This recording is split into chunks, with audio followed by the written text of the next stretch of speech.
내가 복음을 위하여 모든 것을 행함은 복음에 참여하고자 함이라. 운동장에서 다름질하는 자들이 다 달릴지라도 오직 상을 받는 사람은 한 사람인 줄을 너희가 알지 못하느냐? 너희도 상을 받도록 이와 같이 다름질하라. 이기기를 다투는 자마다 모든 일에 절제하나니 그들은 썩을 승리자의 관을 얻고자 하되 우리는 썩지 아니할 것을 얻고자 하노라. 그러므로 나는 다름질하기를 향방 없는 것 같이 아니하고 싸우기를 허공을 치는 것 같이 아니하며 내가 내 몸을 쳐 복종하게 함은 내가 남에게 전파한 후에 자신이 도리어 버림을 당할까 두려워함이로다. 아멘. 오늘 성경 말씀에 보면 사도 바울은 예수를 주로 믿고 주를 따라 사는 그리스도인들의 삶을 운동장에서 다름질하는 경기자로 비유를 했습니다. 식물의 목적이 좋은 열매를 맺는 것에 있다면 운동 경기자의 목적은 상 받는 데 있을 것입니다. 올림픽 경기가 나라들과 우정을 쌓고자 그렇게 애쓰는 면에 있기도 합니다마는 그러나 어떤 면에서는 명목상이지 실상은 상 받는 데 목적을 두고 있는 것 같습니다. 그래서 상 받을 수 있는 그런 종목에는 선수들을 많이 참여를 시키고 상 받을 승산이 없는 경기에는 선수들을 잘 내보내지 않는 것을 봅니다. 이처럼 운동 경기에서 상 받기 위해서는 먼저 보이지 않는 싸움에서 반드시 이겨야만 합니다. 상대방은 말할 것도 없고요. 자기 자신과도 얼마나 싸워야 합니까?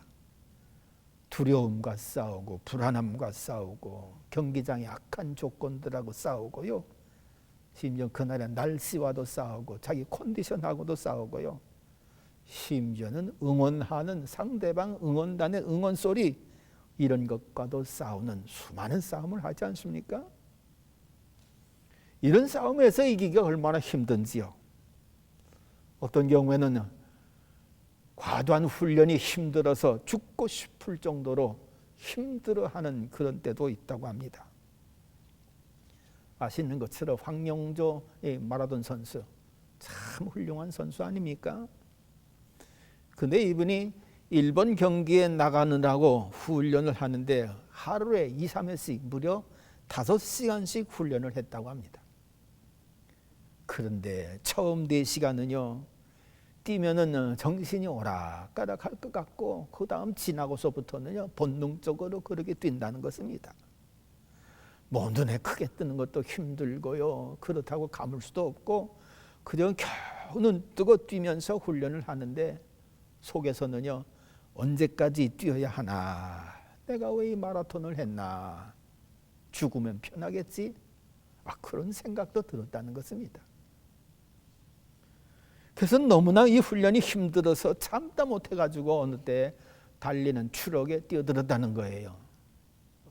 마침 트럭 운전수가 급브레이크를 밟아서 사고를 면했지 그렇지 않았으면 큰일 날 뻔했습니다.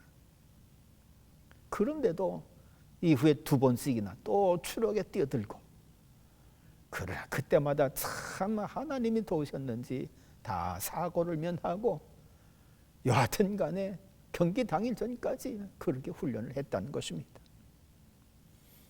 이래서 1992년 일본에서 열리는 그런 마라톤 대회 거기에 나갔는데 놀랍게도 한국 신기록을 세웠습니다. 2시간 8분 47초. 대단한 실력이지요. 비록 2등을 하기는 했습니다마는 한국 신기록을 그렇게 세운 것을 봅니다. 여기에 황영조 선수가 힘을 얻었습니다. 그래서 6개월 후에 열리는 바르셀로나 올림픽 그걸 준비하느라고 또 훈련을 합니다. 얼마나 고된 훈련을 했는지요. 참 자기와의 싸움 엄청나게 싸워가면서 이기면서 올림픽 경기에 참여를 했습니다. 그래서 놀랍게도 거기서 1등을 했어요. 마라톤 35km 지점까지는 그저 그냥 그런 대로 뛰겠다고 하겠습니다만은 그 이후부터는 죽기 살기로 뛴다는 거예요. 만큼 힘이 든다는 것입니다. 그런데 여기서 1등으로 달려 들어왔어요.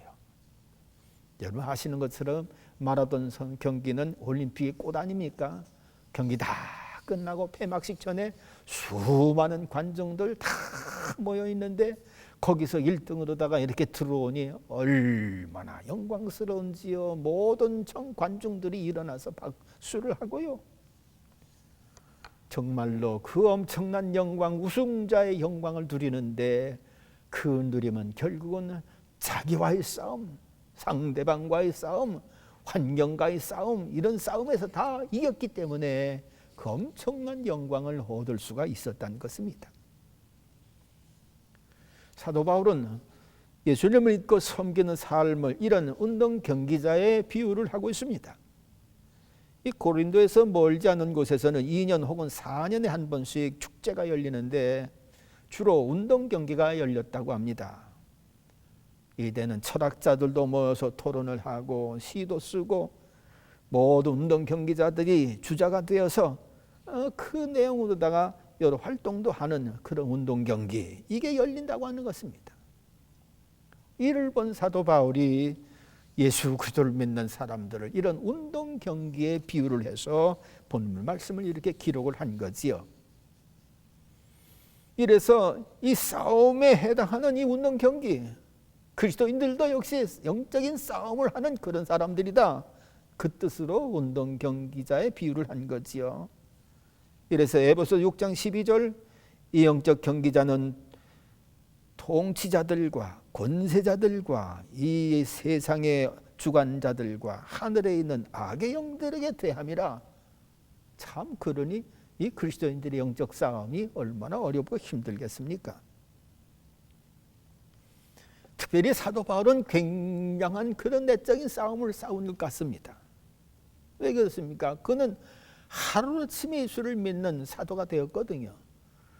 물론 예수 그리스도께서 직접 나타나셔서 그를 만나주시고 그에게 사명을 주시는 이런 엄청난 사건 때문에 그가 그렇게 예수를 믿는 자가 되고 사도가 되어서 쉽게 이 일을 할 수 있을 것이라 라고 생각되지만, 여러분 생각해 보세요.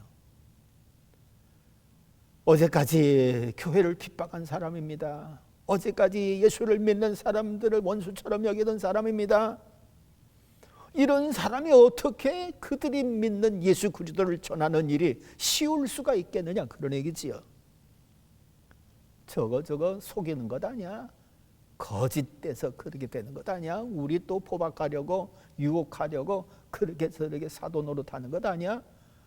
막 이런 거에 얼마나 많이 시달렸겠습니까? 그러니까는 복음서를 기록할 때마다 사도 된 나 라면서 사도직을 확실하게 앞에 내세우는 것을 볼 수가 있는 거지요. 그뿐입니까? 예수 그리스도를 만나서 사도가 된 이후에 지난날에 그 좋았던 모든 것들을 다 배설물로 여기면서 다 바꿨습니다. 그러니까 친구였던 서기관들, 바리새인들, 당시 종교 지도자들, 이런 사람들하고 교제가 끊어지고요. 학문과 그 모든 좋았던 것들, 이런 것들을 위주로 살아가는 것이 아니라 예수 그리스도를 주로 믿는 믿음이 너무 좋아서 이걸 위주로 살아가니 예전에 좋았던 것, 이거 다 배설물 점 여리는 거 어떻게 보면 쉬운 것 같아도 얼마나 많은 유혹을 받을 수 있겠습니까? 이러니까 이런 변화되는 사도 바울을 보고 예전 친구들 결사대를 조직해서 기회만 있으면 이 사도 바울을 죽이려고 그렇게까지 않습니까? 그러니 이런 영적 싸움을 싸워가면서 사도의 직분을 감당하고 그리스도인의 삶을 산다고 하는 게 얼마나 어렵겠는가, 그런 생각이 들어갑니다. 그래서 그는 사도행전 20장 19절에 모든 겸손과 눈물이며 유대인의 간계로 말미암아 당한 시험을 참고 주를 섬긴 것과, 참 유대인들의 간계, 저거 어느 쪽 교인이라고 저거 지금 예수를 전해 이래가면서 어떻게 해서든지 올무 잡으려고 하는데 이런 싸움에서 싸워 이기려고 한다고 하면은 이게 얼마나 힘들겠어요. 그러니까 사도행전 20장 24절에서 은혜의 복음을 증거하려 하는 일을 마치려 하면은 나의 생명조차 조금도 귀한 것으로 여기지 아니하였다. 생명의 위협을 받는 이것과의 싸움에서도 승리를 했기 때문에 에릭의 복음을 전할 수가 있었더라, 그런 얘기입니다. 이전에 고고했던 자기를 비우고 낮추고 이전에 자기가 바라던 일을 절제하고 오직 예수께 받은 은혜를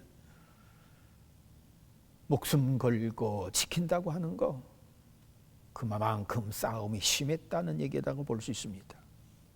그러니까 그는 싸움에서 늘 승리했기 때문에 오늘날 그가 기록한 이 성경은 정말로 기가 막힌 많은 사람들에게 위로와 힘을 주고 있는 것이지요. 오늘날도 그렇습니다. 사람이 그리스도를 믿으려고 한다고 하면 그 역시 마찬가지로 선한 싸움에서 이겨야만 됩니다. 어제까지 세상을 사랑하며 살았습니다. 자신도 모르게 하나님과 원수된 그런 자리에도 있었습니다. 예수 그리스도를 생명의 주로 섬기는 일은 근처에도 가지도 않았습니다. 교회를 섬기고 교회를 위하여 헌신하는 사람들을 볼 때 때로는 바보처럼 그렇게 보기도 했습니다. 세상이 좋았고 물질이 좋았고 명예가 좋았고 세상 것 얻는 것을 기뻐했고 세상 것으로 자랑하며 살아가는 삶을 얼마나 많이 젖어 살았습니까? 이런 사람이 그리스도인들이 된다? 뭔가 그것은 그들의 삶을 변화시켰다고 하는 이야기지요. 저들의 삶은 이전에 귀한 것에서 예수 그리스도를 가장 귀한 분으로 믿고 섬기는 이 삶으로 바꿨다는 것입니다. 그러니 이런 바꾸는 과정에서 유혹도 많이 받았을 것이고요. 내적 싸움도 싸우기도 싸웠을 것이고요. 정말 이대로 살아도 되는 건가? 이대로 예수를 믿고 사는 것이 정말 내 삶의 온전한 삶인가? 때로는 갈증도 느꼈고 번민도 했고요. 그래가면서 내적 싸움에서 또는 외적 싸움에서 이겼기 때문에 저들은 예수 그리스도를 믿는 온전한 성도로서 세상을 살아갈 수가 있는 것이지요. 그렇습니다. 그리스도인들은 변화된 삶을 살기 때문에 여전히 세상으로부터 유혹을 받기도 하고 내적에서 유혹을 받기도 하는 등 세상 권세에 보이지 않는 세력과 늘 싸웁니다. 그러나 이 싸움에서 이겨야만 되는 것이지요. 근데 감사한 것은 우리 혼자 싸우게 하나님께서 놔두시느냐? 그렇지 않습니다. 알게 모르게 하나님께서 도우셔서 이 선한 싸움에서 이기도록 승리하도록 우리를 붙들어 주시는 것을 볼 수가 있는 것입니다. 기도할 때 그 기도 응답해 주심으로 붙들어 주시지요. 감사의 조건들을 찾아서 감사할 때 하나님이 그를 영화롭게 해주시지요.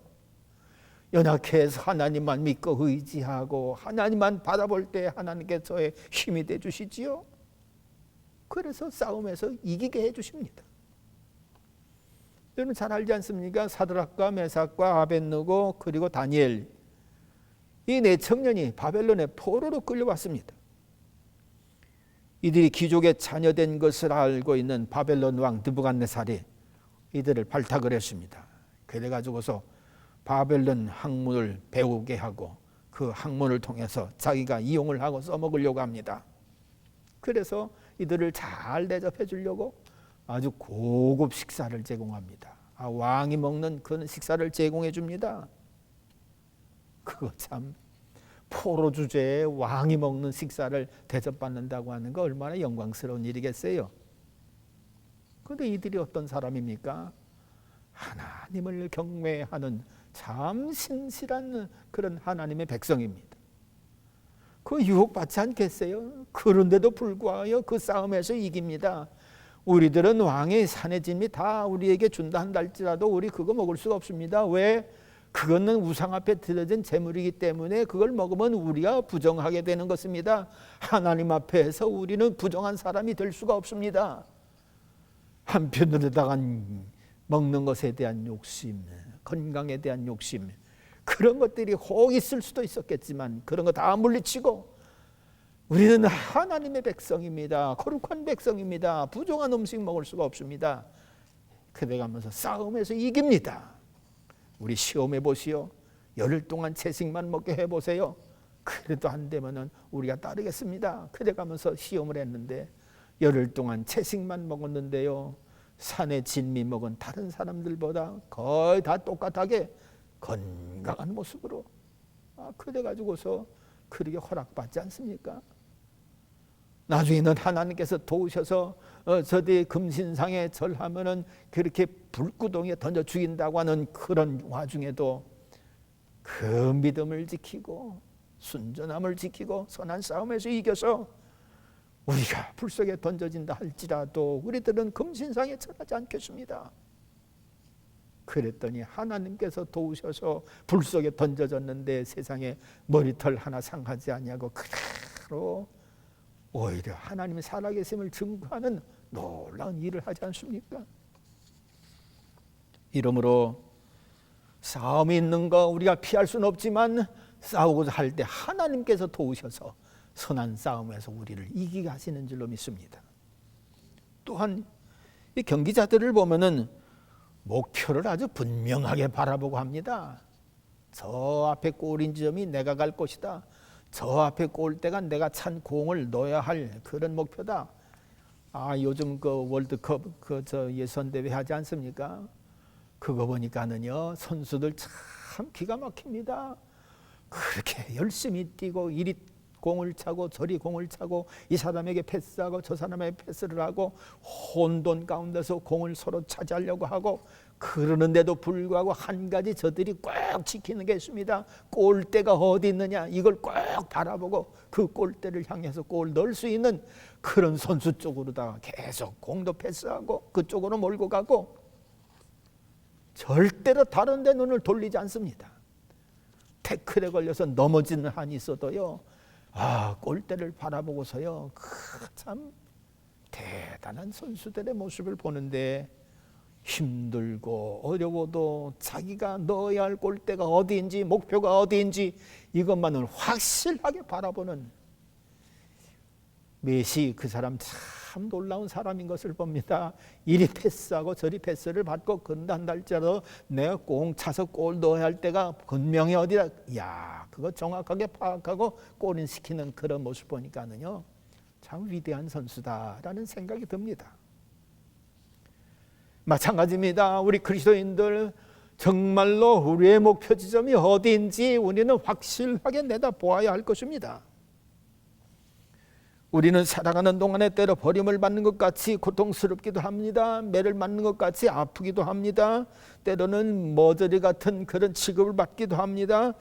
그러나 우리 앞에 우리가 가야 할 목표가 분명히 있다고 하는 사실을 우리 모두는 깨달아야만 됩니다. 그건 뭡니까? 장차 우리들은 다 이 세상을 떠날 것입니다.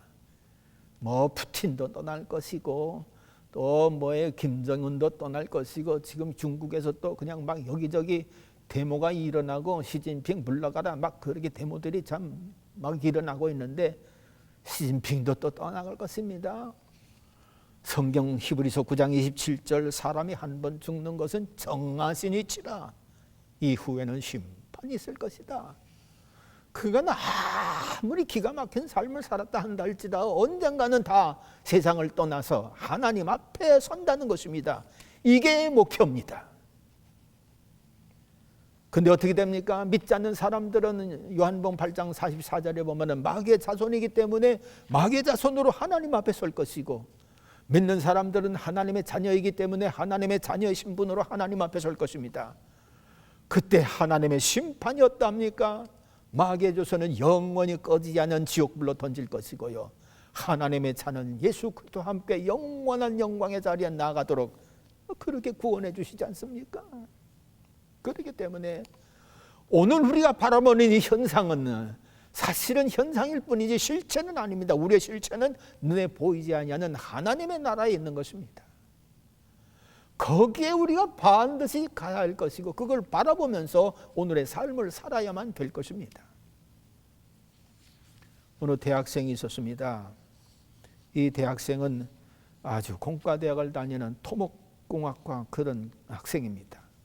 현장 실습을 나가니까는 야, 토목기사들이요 교량을 건설한다, 무슨 뭐 도로를 쌓는다, 댐을 쌓는다 이래가면서 현장들을 이렇게 시찰하는데 뭐 그렇게 어려운 것 같지도 않아요. 뭐 자 하나 들고 다니면서 또 계산기 하나 들고 다니면서 이것도 두드리고 저도 두드려 보는데 이야, 그거 하는 감독관이 얼마나 멋있어 보이는지.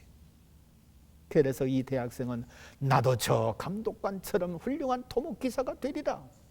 그렇게 꿈을 꾸고 열심히 공부를 했습니다.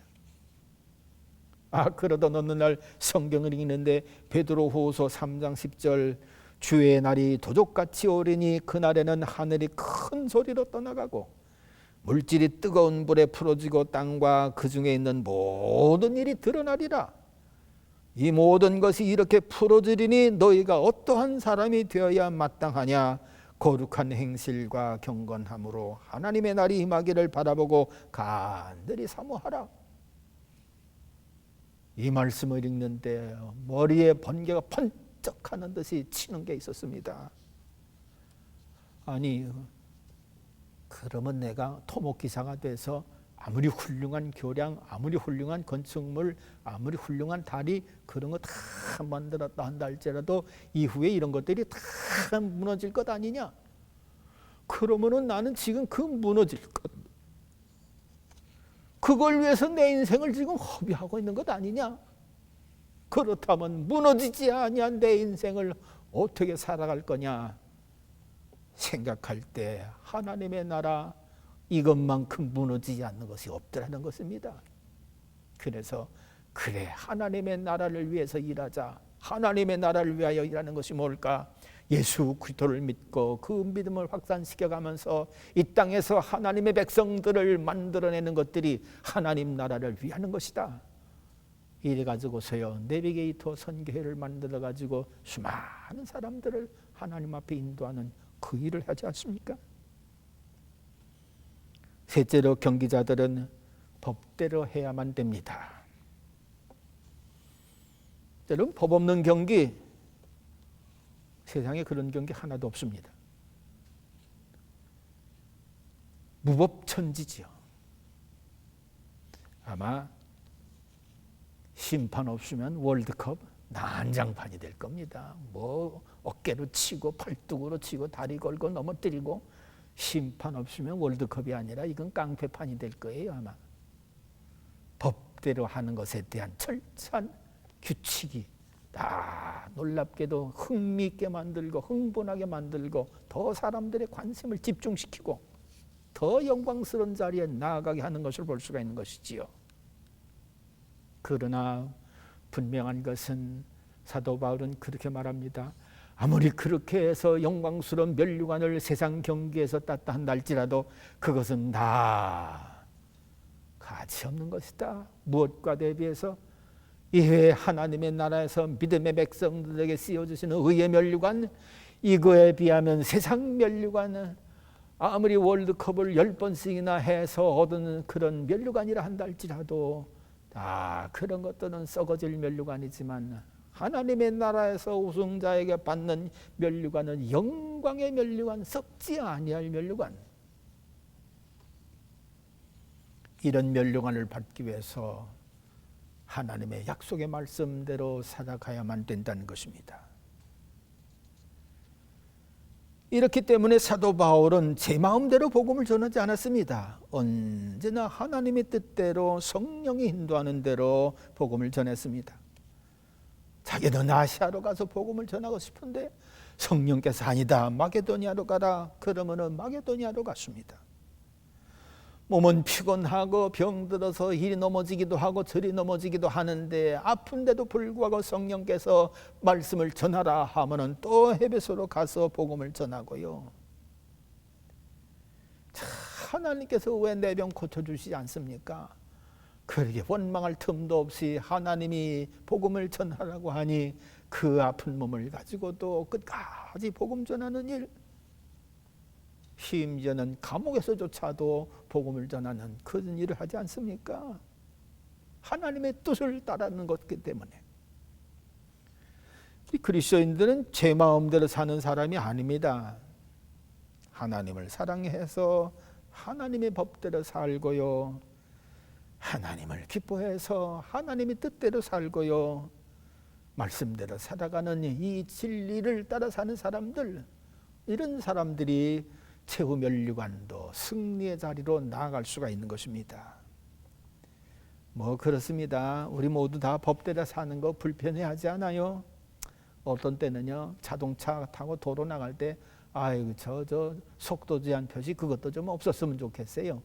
독일의 아우토반 같이는 그저 무제한으로 막 달렸으면 좋은 그런 생각도 들기도 합니다.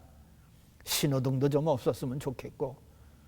그런데 보세요, 신호등 없으면은요, 사고 이리저리 꽝꽝 날 거고요, 제한 속도 그 표시 없으면 이 사람 저 사람 서로 달리다가 싸울 거고요, 터질 거고요, 영 불안해서 제대로 달리지를 못할 것입니다. 그렇습니다. 하나님의 법은 우리들을 불편하게 만드는 것 같고 별 볼 일 없는 것 같이 만드는 것 같지만, 아니, 거기에 생명이 있습니다. 거기에 진정한 자유가 있습니다. 그렇기 때문에 우리로 하여금 생명을 주시고자 일하는 것도 6일 동안만 일하고 하루는 쉬라, 안식일을 정해주셨고요, 물질도 우리 마음대로 쓰면 그거 다 잘 쓸 것 같지만 그거 다 멸망하기 때문에 아니다, 그 중에 10분의 1은 11조로 내 것으로 드려라, 그렇게 법도 정하시면서 우리에게 자유를 제한시키는 것을 볼 수 있습니다. 그게 진정한 생명을 얻는 길이기 때문에. 여러분, 하등한 세상일수록 법이 없습니다.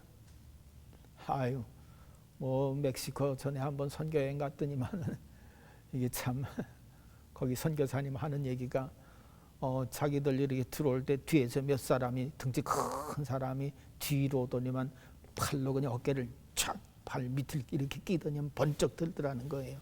들더니만 그냥 주머니 다 뒤져가지고서 있는 거 다 털면서 유유하게 가더라는 거예요. 창문 열고 차 타면 손바닥 이렇게 내밀었다가 뭐 지나가는 사람은 시계 그냥 후크닥 풀어가고. 여러분, 하등한 세계일수록 법이 효용이 별로 없습니다. 있으나 마나입니다. 동물의 세계는 어떻습니까? 진짜 무법천지죠. 힘이 센 그것만 살아가는 거지요. 고등한 사회일수록 법이 강하고 고등한 사회일수록 법을 잘 지켜나가는 것을 봅니다. 마찬가지입니다. 예수 그리스도를 믿는 하나님의 사람들은 거룩한 사람으로 정말로 고등한 사람들이지요. 그렇기 때문에 이런 사람들은 하나님의 법을 스스로 잘 지켜나가는 것을 봅니다. 그러므로 사랑하는 성도 여러분들, 월드컵 축구 경기를 보시면서 하나님이 저 앞에서 주실 면류관 그거 바라보면서 신령한 영적 경기, 여기에서 승리해 나가는 모두 될 수 있기를 간절히 바랍니다. 기도하겠습니다. 하나님이 세상은 운동 경기에 하나님의 온 마음이 빠지고 정말로 신드름을 느낄 정도로 나 기뻐 춤추며 때로는 낙심하고 좌절하고 절망하기도 합니다. 그러나 이렇게 받은 우승컵도 다 해가 지나면 다 별 볼 일 없는 썩어 없어질 면류관인데, 우리 그리스도인들은 이런 썩어 없어질 면류관을 바라보는 것이 아니라 하늘의 신령한 나라, 우리 하나님 앞에 서서 예수 그리스도와 함께 영원한 세상에 들어갈 영생을 바라보며 사는 고귀한 백성인 줄 믿고 감사를 드립니다. 하나님, 세상과 싸울 때 성령께서 도와주셔서 이길 수 있게 해주시고, 나 자신과도 싸울 때 성령께서 도와주셔서 이기게 하시고, 늘 선한 싸움에서 이겨서 하나님의 약속의 말씀을 믿고 실행해 나가는 거룩한 백성으로 귀하게 살아갈 수 있도록 도와주시옵소서. 예수님의 이름으로 감사하며 기도하옵나이다. 아멘.